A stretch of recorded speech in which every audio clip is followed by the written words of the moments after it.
Vamos direto ao ponto. Você pode aplaudir a Jesus, a vida do pastor Sérgio Paim? Por favor, pastor.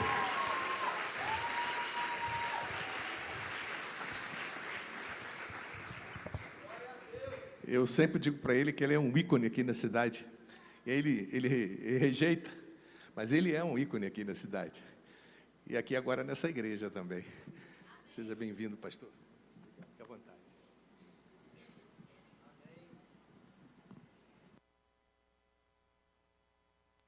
Alô, som. Paz, queridos. Pastor, quanto tempo eu tenho? Não, é sério. Mas fica à vontade, rapaz. Teve uma vez que fala assim, pode ficar à vontade, você pode pregar o tempo que você quiser, mas 9 horas o pessoal vai embora. Aí não adianta.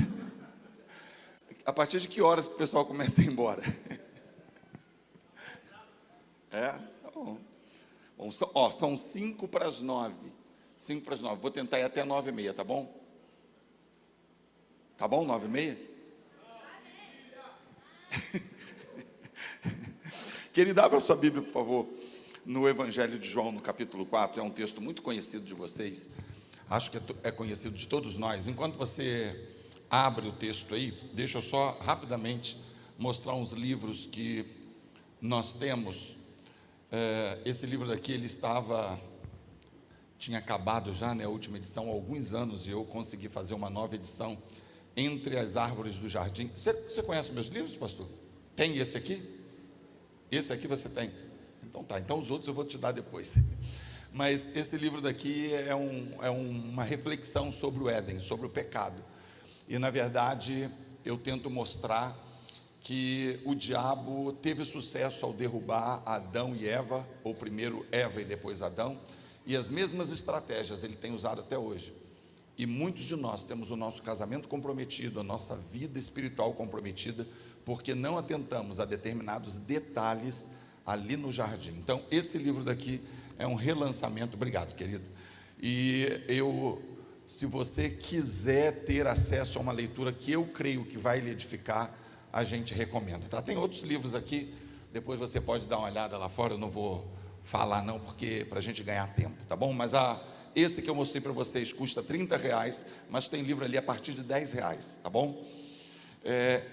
Evangelho de João, no capítulo 4, eu quero ler a partir do verso 39, o texto diz assim: muitos samaritanos naquela cidade creram nele, em virtude do testemunho da mulher, que anunciara, ele me disse tudo quanto tenho feito.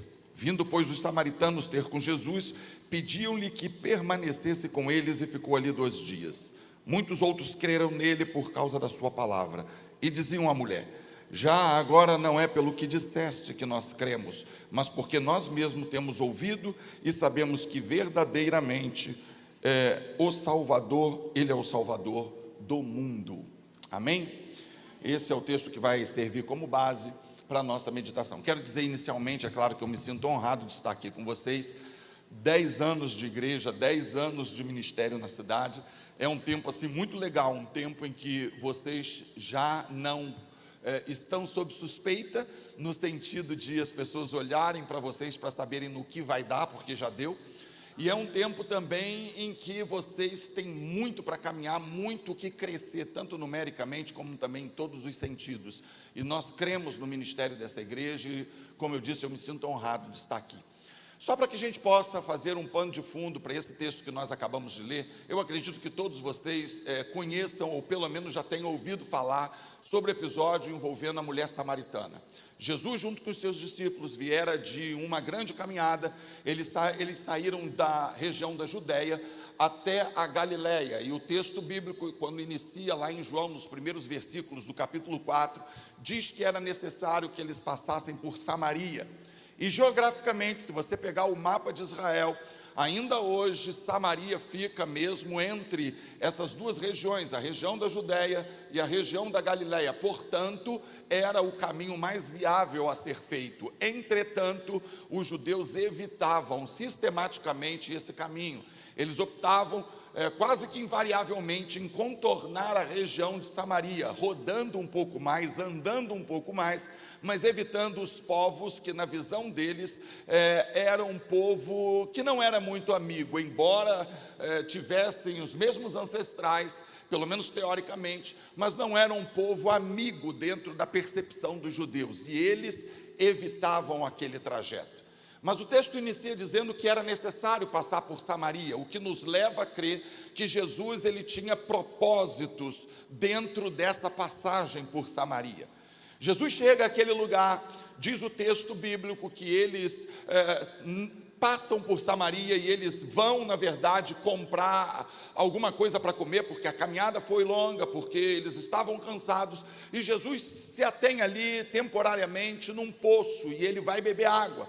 Ele vai buscar água. O texto também nos informa que é meio-dia, ou seja, um horário inapropriado para pegar água num poço. Os motivos são óbvios. Qualquer pessoa naquele tempo precisava ir no poço para buscar água. Não havia água encanada como nós desfrutamos hoje. Havia ali o poço de Jacó. E eles iam, toda a cidade praticamente ia àquele poço para pegar água, para abastecer as suas casas, para as suas necessidades. E todos evitavam aquele horário, porque o sol era quente. Eles optavam pela parte da manhã, pelo fim da tarde, mas meio-dia nunca. Mas ali, enquanto Jesus chega para beber água, há uma mulher naquele poço.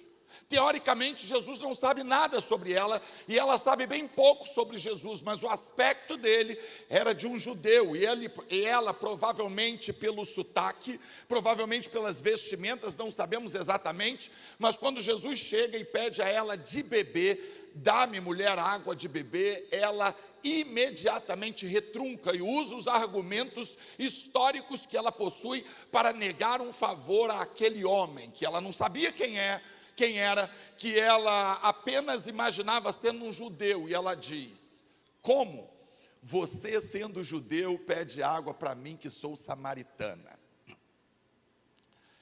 Jesus inicia uma conversa, ele inicia mostrando para ela que se ela conhecesse o dom de Deus, se soubesse quem ele era, ela mesma lhe pediria e ele daria água viva.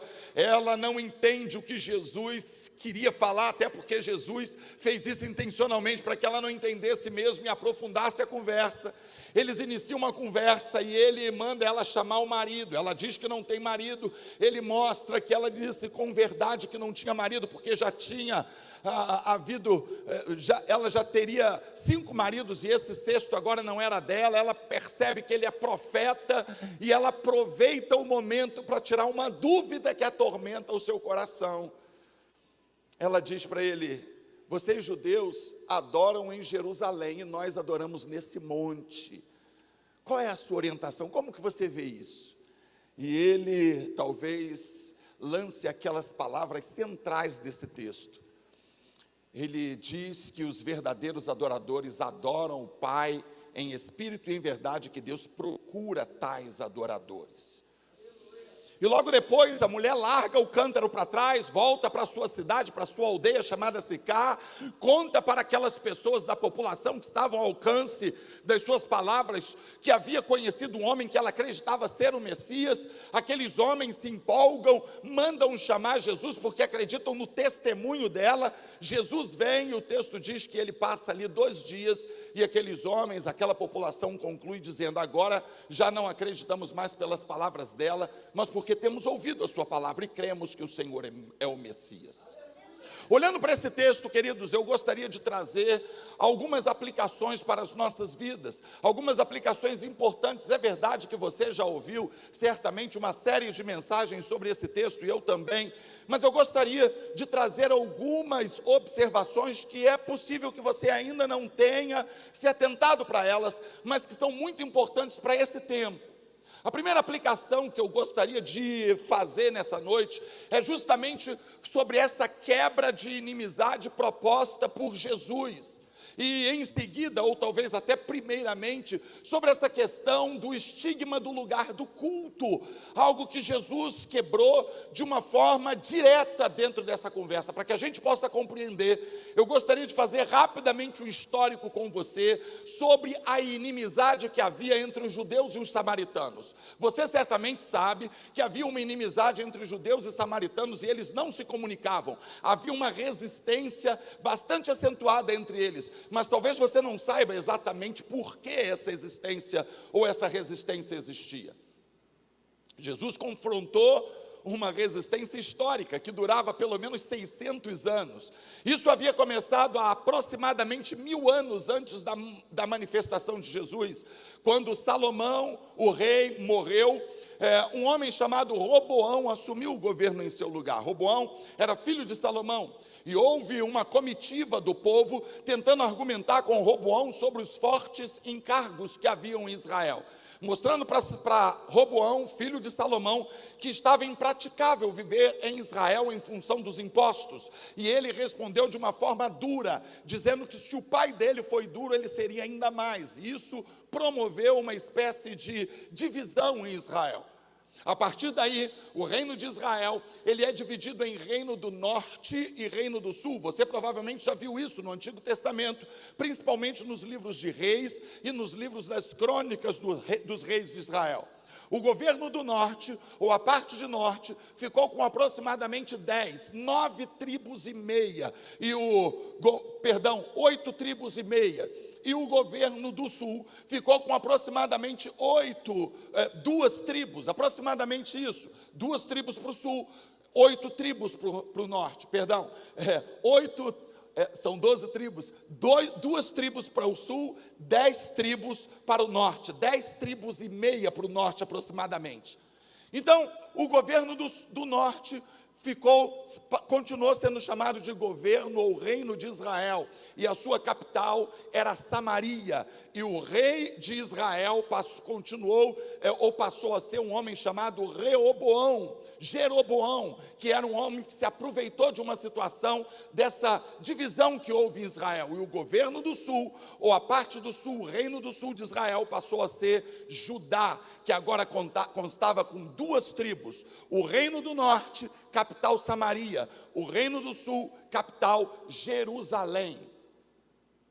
Isso aconteceu quando, como eu disse, Roboão promoveu esse tipo de mal-estar entre os governos. A história segue até que, 200 anos depois disso, aproximadamente, Nabucodonosor sitia Israel e leva o povo de Israel como cativo para a Babilônia.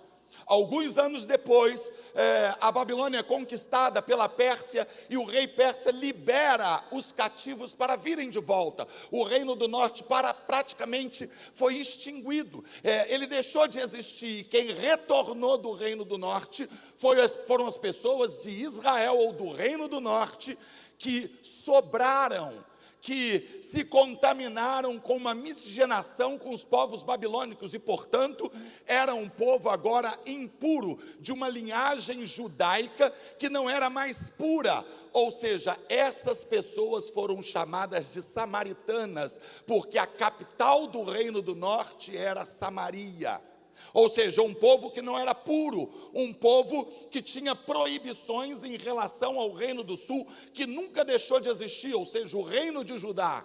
Daí o nome Jesus, o leão da tribo de Judá. Ele não procede mais de Israel, ele procede de Judá, que é o remanescente de Israel. Essa situação acontece quando o povo volta, eles não têm mais condições, queridos, ouça isso que é a parte talvez principal, eles não têm mais condições de ajudarem na construção do templo. Neemias e Esdras, eles começam a construir ou reconstruir os muros e o templo em Jerusalém, lugar de culto, Monte Moriá, que você provavelmente conhece, pelo menos das fotos. Você, quando vê aquela foto de Israel ou de Jerusalém, aquela foto tradicional, com as muralhas cercando a antiga cidade, aquele monte é o Monte Moriá, onde ficava o templo, e era o lugar da adoração. Os samaritanos foram proibidos de participarem da reconstrução do templo e dos muros, porque era um povo impuro. E o que eles fazem? Eles querem um lugar de culto. E eles estabelecem na região de Samaria um monte chamado Gerizim para lugar de culto. Então agora há dois montes.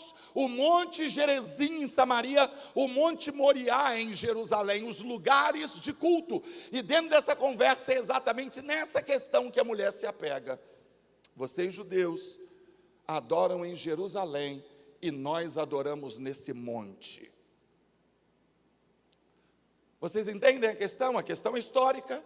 Jesus, quando responde essa pergunta, na verdade, ele está diante de uma pergunta extremamente difícil de ser respondida, porque se ele responde em Jerusalém, ele cria ou ele reedifica a barreira que existe entre ele e a mulher, ele judeu e a samaritana. Se ele diz que ela pode adorar em Gerizim, ele está sendo quase herege, porque na verdade todo o Antigo Testamento direcionava o culto para Jerusalém e portanto para o Moriá. A pergunta aqui é Gerizim ou Moriá? Porque ela diz, vocês adoram em Jerusalém, nós adoramos nesse monte. Ela provavelmente estava no Gerizim ou apontou para o Gerizim. E Jesus quebra toda aquela linha de raciocínio dizendo, os verdadeiros adoradores adoram em espírito e em verdade. Ou seja, nem em Jerusalém e nem em Gerizim, ou tanto em Jerusalém como em Gerizim, mas os verdadeiros adoradores adoram em espírito e em verdade, e é a esses que o Pai busca para adoração. Ouça isso. A mentalidade daquela mulher, nesse sentido, era muito parecida, muito semelhante com a mentalidade que alguns de nós temos, porque ela estava associando o lugar de culto a um lugar físico. E muitas vezes nós também fazemos essa associação, e Jesus quebra essa perspectiva, essa visão, essa ideologia de que o culto está associado a um lugar específico. Nos dias de hoje, é como se você perguntasse, onde é o melhor lugar de culto? É na Palavra e Vida, é na Quinta Igreja, é lá na Ceifa. Onde é o melhor lugar de culto? Em Olaria, nas Brownies ou em Conselheiro? E todos nós temos uma resposta para isso teoricamente. Para mim é melhor adorar lá nas Brownies, para você é melhor adorar aqui, para o pessoal de Olaria é melhor adorar lá na Quinta Igreja.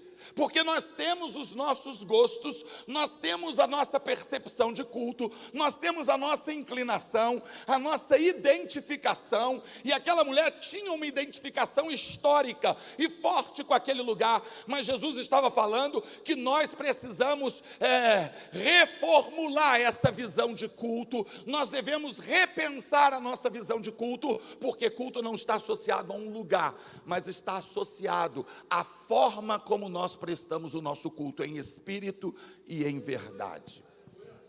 Aquela mulher, ela tinha na sua visão cultuar em Gerizim, num lugar físico, e acreditava que os judeus tinham uma percepção de também cultuar em um lugar no Moriá.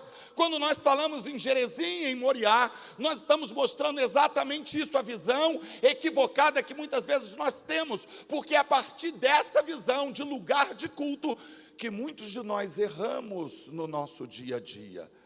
E começamos a nos travestir de cristãos a partir de um dia da semana, a partir de um lugar onde nós estamos. Quando nós estamos aqui, por exemplo, somos crentes. Quando estamos lá nas Brownies, somos crentes. Quando estamos em Olaria, somos crentes. Mas no dia a dia, muitas pessoas não conseguem nos identificar como cristãos. Por quê? Porque não estamos em Moriá e nem em Gerizim. Essa percepção e ministração de Jesus é muito importante para quebrar esse estigma de lugar de culto para mim e para você. Jesus estava dizendo que nós deveríamos adorá-lo em espírito e em verdade, porque é esses que o Pai procura para adoração, ou seja, se procura, provavelmente não há muitos por aí. O próprio Deus está procurando um povo seletivo, um povo que está disposto a adorá-lo, não num lugar em si, mas durante todo o trajeto de sua vida, todo o seu percurso, porque esteja esse povo em Moriá, esteja em Gerizim, não importa, o que importa é que o coração dele está voltado para Deus. Quando nós entendemos esse texto, quando nós entendemos, temos essa percepção desse episódio, nós começamos a reavaliar não o nosso domingo, mas a nossa segunda-feira. Não os dias de final de semana ou os dias de culto, onde nós estamos no nosso Gerezinho ou no nosso Moriá, seja lá onde for que você congregue.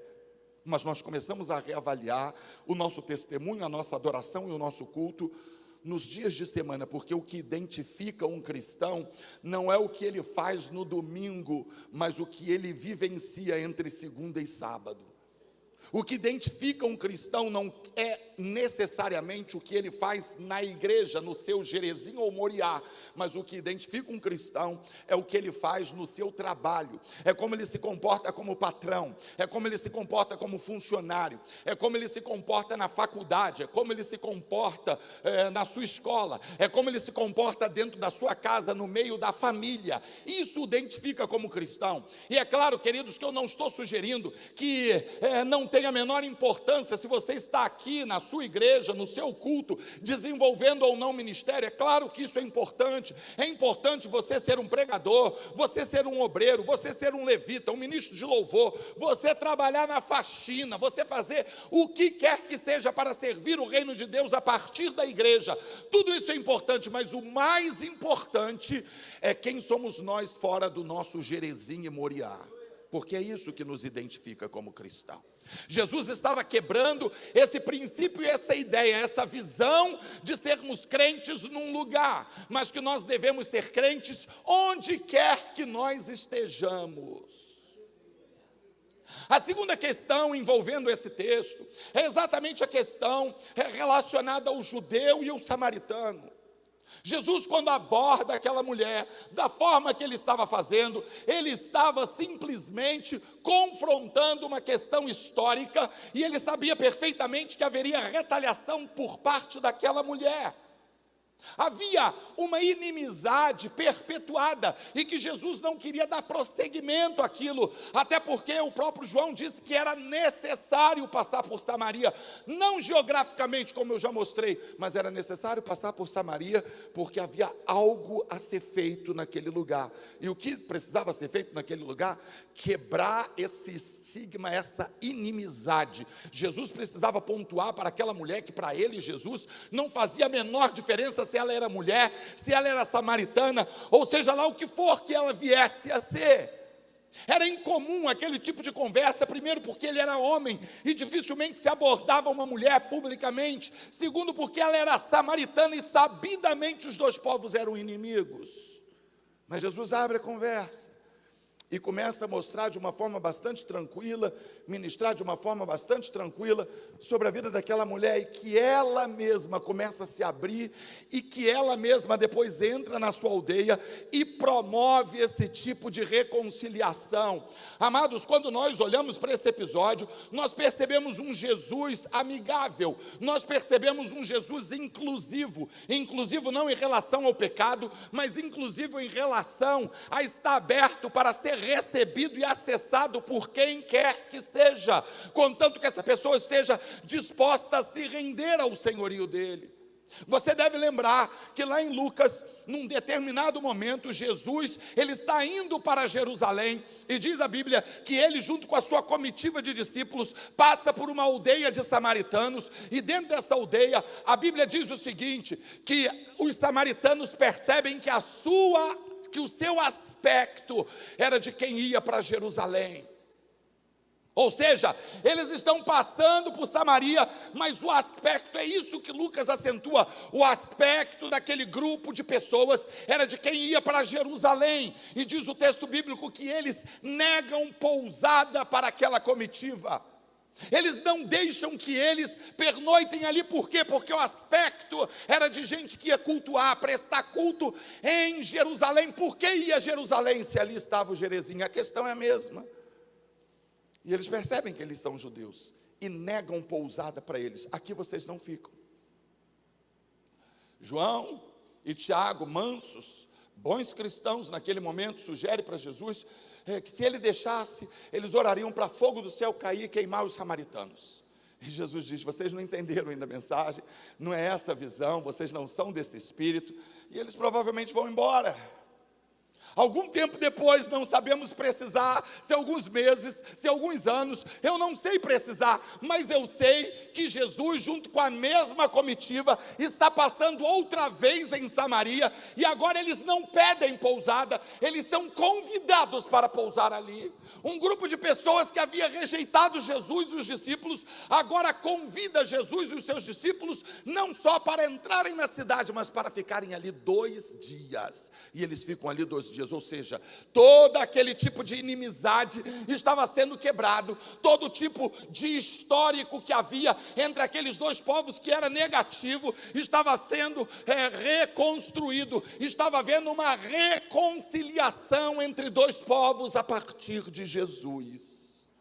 Isso era recorrente. A Bíblia diz que Herodes e Pilatos, no dia da morte de Jesus, refizeram amizade, porque a morte de Jesus aproximou os 2, o julgamento de Jesus aproximou os 2. Ou seja, cristianismo, presença de Cristo, aponta para reconciliação. Não há como falar de cristianismo sem reconciliação. Quando nós olhamos para a igreja hoje, eu sei disso, e você sabe disso também, que algumas pessoas entram por aquelas portas, e antes de escolher o seu assento, elas observam para ver onde está o fulano, e onde está a Beltrana, a Ciclana, e eles sentam do lado oposto, porque mesmo no seu Gerezim, ou no seu Moriá, eles olham para determinadas pessoas com quem tem inimizade dentro da casa de Deus, onde com quem tem questões a serem resolvidas, mas algumas pessoas se recusam a resolver essas questões e essas situações. E ao invés de refazerem a amizade, de se reconciliarem e de poderem prestar o seu culto além de Gerezim, além de Moriá, mas em espírito e em verdade, eles insistem em estar cultuando num lugar físico, porque o seu espírito não está voltado para Deus, porque onde há Cristo há reconciliação. Esse mesmo princípio se apõe, ou se reflete, ou se aplica na família.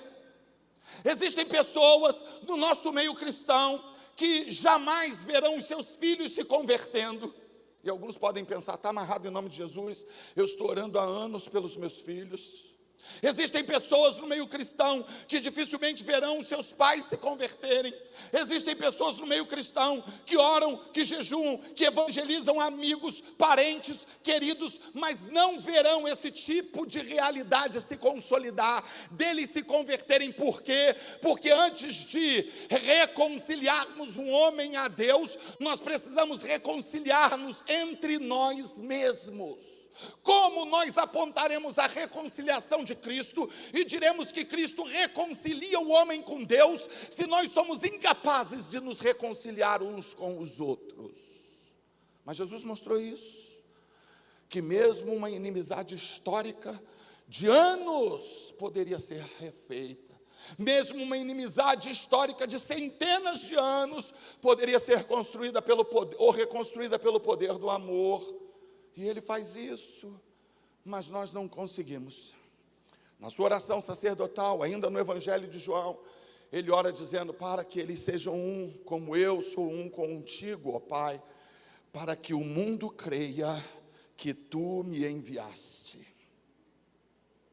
O mundo só crerá em Cristo como enviado do Pai, quando começar a haver unidade entre nós, quando começar a haver a reconciliação entre eu e você.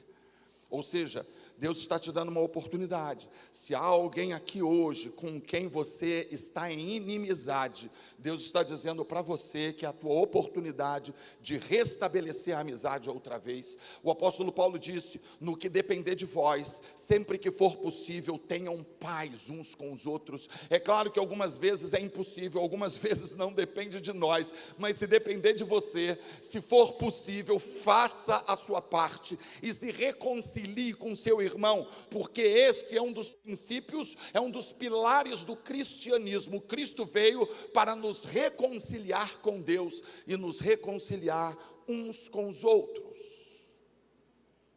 O profeta Malaquias, na virada do Antigo Testamento, na introdução para a Era da Graça, ele profetiza dizendo, nos últimos versículos do seu livro, Quando ele vier, ele converterá o coração dos pais ao coração dos seus filhos, e o coração dos seus filhos ao coração dos seus pais, para que eu não venha e fira a terra de maldição. A reconciliação quebra a maldição. Existe muita gente dentro da igreja, existe muita gente da igreja que não está reconciliada com a sua própria família, porque impede que o Senhor, que já veio, nos reconcilie uns com os outros. Você entende isso, amados? Não faz sentido nós sermos cristãos apenas aqui, ou seja, em Jerezinho ou Moriá. Não faz sentido, como cristãos, não sermos reconciliados uns com os outros, se não temos habilidade, se não temos cristianismo suficiente no nosso coração para nos reconciliar uns com os outros. Como ousaremos nos reconciliar com Deus? Tiago disse que se alguém não ama ao seu irmão, a quem vê, não pode amar a Deus, a quem não vê. Se você não reconcilia com seu irmão, com quem você está sempre, você não tem como se reconciliar com Deus, porque isso é princípio de cristianismo. Jesus trabalhou essa reconciliação com aquela mulher. A partir disso, a partir dessa quebra de distanciamento, a partir desse momento de reconciliação, as coisas começam a acontecer em Samaria. Aquela mulher entra na cidade e ela se torna quase que instantaneamente uma missionária, e pelo seu testemunho ela consegue fazer muitos conversos a Jesus. O povo da cidade diz: nós cremos pelo testemunho dessa mulher num primeiro momento, e depois creem porque ouvem a palavra de Jesus. Ouça, como eles podem crer por causa de um testemunho de uma mulher? Ela apenas chegou na cidade dizendo assim: ó, eu acho que eu encontrei o Messias, ele disse tudo sobre a minha vida, sem me conhecer. E eles creram. Por quê? Porque eles viram a transformação daquela mulher nessas palavras. Como? Aquela mulher estava buscando água ao meio-dia, para se esconder dos olhares críticos da população. Ela estava ali para esconder tudo que ela era, ela estava ali para esconder a sua história. Mas agora, depois de reconhecer Jesus, de conhecer o Senhor, ela entra na cidade dizendo: ele falou tudo sobre minha vida, ele disse tudo a meu respeito. Ela estava escondendo tudo a seu respeito, mas agora ela não se envergonhava mais de tudo que ela havia feito, porque ela estava disposta a recomeçar a sua vida. Houve um impacto com essa palavra. Houve um impacto porque o seu testemunho mudou uma cidade. Você entende isso, queridos? Que há um poder sobrenatural no teu testemunho, que quando você sai dessas portas, você é um evangelista, que quando você sai desse templo, do seu Moriá, do seu Jerezim, há um poder sobrenatural sobre a sua vida, e o seu testemunho determinará a salvação de uns e a condenação de outros. Você entende isso? O seu testemunho de vida. O pessoal começou a subir porque deve estar acabando, né? Deve ser assim, ó, acaba que a gente já vai começar a arrumar os instrumentos. Não é isso ou não? Eu já estou falando há meia hora. Quem que me dá 5 minutinhos só mais 5 minutinhos? 5, 10, 15, 20, 25, 30. Beleza, então está tranquilo. Beleza, ainda tem um tempinho aí. Eu gosto muito de uma frase que está escrita lá na Quinta Igreja. Vocês são da Quinta Assembleia de Deus, não é isso? Olaria, pastor Ednei. Quando você sai do templo, tem uma placa escrita assim, ó: você está entrando num campo missionário. É mais ou menos isso, não é? Você está entrando no campo missionário. Nós pensamos que o nosso campo missionário é Jerezim ou Moriá. Não, o nosso campo missionário é quando nós saímos de Jerezim e Moriá e começamos a interagir com os que não conhecem Jesus.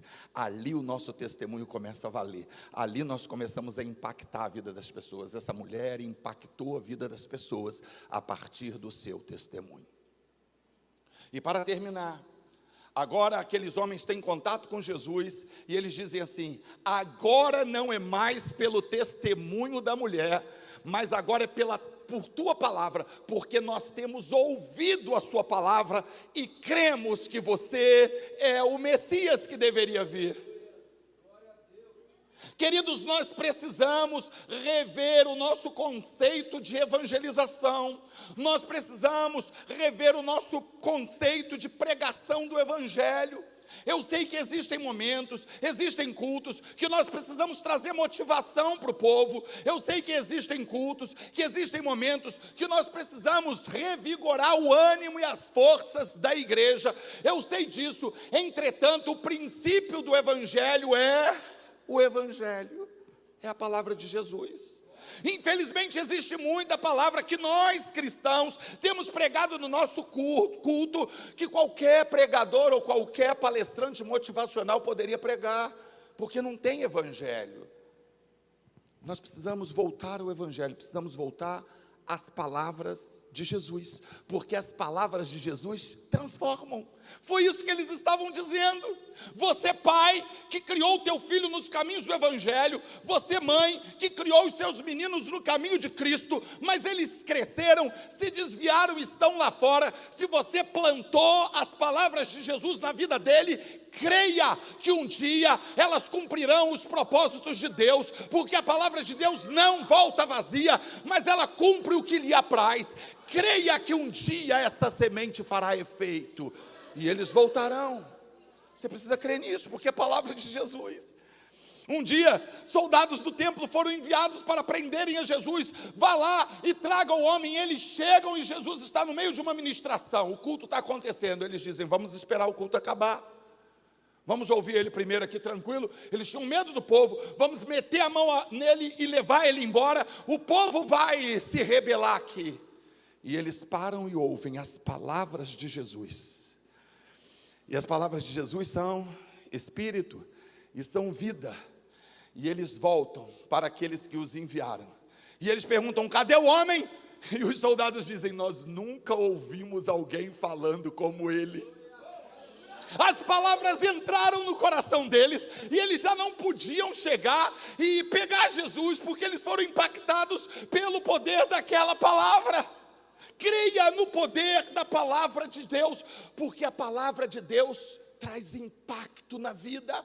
Existem muitas pessoas aqui hoje, talvez a maioria, que um dia era ímpio, um dia não queria saber do Evangelho, que pensava que pastor era tudo ladrão, que pensava que crente era tudo bobalhão, que falava mal de crente, que não queria saber de Deus, mas um dia a palavra de Deus cumpriu os seus propósitos na tua vida, e você foi impactado pela palavra de Deus, e você largou a promiscuidade, e você largou as drogas, e você largou os vícios, e você largou tudo que não prestava e se rendeu à palavra de Deus, porque ela cumpriu os propósitos no seu coração, e você foi alcançado. Não importa quem falou, não importa a fonte que veio, não importa, o que importa foi que a palavra de Deus cumpriu os propósitos no seu coração. É isso que importa. E é assim que nós precisamos entender. Jesus quebrou paradigmas, ele entrou pela contramão do que aquela sociedade poderia esperar, mas ele ganhou não apenas uma mulher, mas uma missionária que levou a palavra para a sua cidade e depois conquistou uma cidade inteira. O poder de multiplicação que há num testemunho de vida é algo que nós não podemos mensurar. O poder de multiplicação que há aqui hoje não pode ser mensurado. Vocês sabem disso, mas vão ouvir de novo. Vocês ainda têm muito que crescer como igreja. E a qualidade do povo que chegará será a sua qualidade. Você determinará o nível. Você determinará o nível do evangelho que será pregado. Eu me lembro quando nós começamos aqui em Friburgo há 30 anos atrás. E eu dizia isso: nós somos uma pequena igreja, mas nós somos a amostra grátis do que nós seremos amanhã. E quem determinará a qualidade do cristianismo que viveremos, quem determinará a qualidade dos crentes que teremos aqui serão vocês, porque vocês serão os modelos. Você é o modelo. Diga para o seu vizinho aí: você é o modelo. Você é o modelo. As pessoas que chegarão aqui serão carnais ou espirituais, dependendo do seu modelo, porque verão em você. As pessoas aqui terão visão de Moriá e Gerezim ou visão de vida com Deus, dependendo do seu modelo. As pessoas respirarão Deus, respirarão ministério, dependendo do que aprenderão com você como igreja. É isso que vai acontecer. E nós precisamos, então, assumir as nossas responsabilidades como cristãos, entendendo que nós somos os modelos. Isso é muito difícil. É muito difícil. E entra na contramão do que nós geralmente vemos como evangelho, né? As pessoas chegam para Jesus, a primeira coisa que a gente já se incumbe de fazer é o seguinte: ó, não olha para mim não, olha só para Deus, porque eu sou falho, eu sou humano. Não olha para a igreja não, a igreja está cheia de gente que, assim, não dá testemunho, não olha não, olha só para Deus. Eu entendo essa fala, porque infelizmente isso é verdade. A pessoa quando entra dentro da igreja e começa a olhar para a gente, acaba desviando, mas não deveria ser assim. A gente deveria ter autoridade para dizer como Paulo disse: sede meus imitadores, como eu sou de Cristo. Quando a gente diz, olha para Deus, não olha para mim, a gente está vivendo o anticristianismo. Nós deveríamos dizer, olha para mim, porque eu reflito a glória de Deus. Mas nós não temos coragem de fazer, não temos disposição para fazer isso. Vamos falar sério, nós não temos disposição para fazer isso, queridos. Chamar a responsabilidade para a gente, aí a gente bota tudo na conta de Deus. Mas Ele me chamou e te chamou para sermos testemunhas, tanto em Jerusalém, como Samaria e Judeia, e até os confins da terra. Ele me chamou e te chamou para ser testemunha do seu evangelho, ou seja, testemunhar, falar e viver o cristianismo, e através da nossa vida, atrairemos o mundo para Cristo, porque somos representantes dele. Amém? O evangelho, ele é simples. Nós às vezes é que complicamos, e complicamos sobretudo quando ensinamos o que não vivemos. Aí a gente complica tudo. E não há evangelho sem vida com Cristo. E eu termino com essa fala. Episódios bíblicos que eu gosto demais. Eu gosto muito do livro de Atos dos Apóstolos. Eu gosto da introdução de Lucas no livro de Atos dos Apóstolos. Eu escrevi o primeiro tratado ao Teófilo, ele estava se referindo ao Evangelho de Lucas, não é? Eu escrevi o primeiro tratado ao Teófilo, falando sobre as coisas que Jesus fez e ensinou. Jesus fez e ensinou. Repita comigo: fez e ensinou. Vai lá. Fez e ensinou. O que ele fez primeiro? Fez e depois ensinou. A ordem dessas palavras não são acidentais. Jesus nunca ensinou nada que não tenha feito antes. Ele primeiro fez, depois ensinou. Pedro e João diante do Sinédrio, eles são ordenados: nós proibimos vocês de pregarem nesse nome.